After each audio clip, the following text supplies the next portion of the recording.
பணத்தின் மீது தீராத ஆசை இருக்கும். பணத்தை சேமிக்கிற சக்தி கம்மி. ஒரு தடவையாவது பொருளாதாரத்தை இழந்து தான் மேலே வருவாங்க. இல்லாமல் இவங்க வர முடியாது. குரு சந்திரன் அம்மா மேலே அதீத பற்று உடையவங்க. ஒரு ஆண் ஜாதகமாக இருந்தால் கல்யாணத்துக்கு அப்புறம் மனைவிக்கும் அம்மாவுக்கும் ஒத்துக்காது. குருச்சந்திரன் சேர்ந்திருந்தா பெரிய தலைவலியாக இருக்கும். அம்மா பியூர் அம்மா பையன். இவங்க தனி கொடுத்தன் போகலின்னா அந்த கட்டிட்டு வர மனைவிக்கு இவங்களுக்கு 7.5 தான். பாசிட்டிவாகலாம் இருக்காது. ஆனால் தெய்வ நடமாட்டத்தை உணரக்கூடிய அமைப்பு இருக்கும். ஆற்றல் இருக்கும். தெய்வீகமான ஒரு வீடு அமையும்.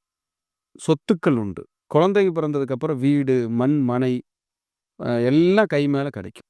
வீடு வாங்கினேன், இடம் வாங்கினேன், வீடு கட்டினேன், கார் வாங்கினேன், குழந்தை பிறந்தா இதெல்லாம் நடந்துச்சு. இதெல்லாம் குருச்சந்திரன் தான் கொடுத்துட்டு தான் போகும். அம்மாவுமே தலை சிறந்த கடவுள் பக்தியோடு தான் இருப்பாங்க. மாமியாரும் தலை சிறந்த கடவுள் பக்தியோடு இருப்பாங்க. இவர் ஃப்ரெண்ட்ஸுகளோட எங்கேயாவது போகலாமா, குடும்பத்தோடு எங்கேயாவது போகலாமா அப்படின்னா முதல்ல இவங்க போக வேண்டிய இடம் கோயிலாக தான் இருக்கும். அப்படியெல்லாம் இந்த குருச்சந்திரன் இவங்களை இயக்கும்.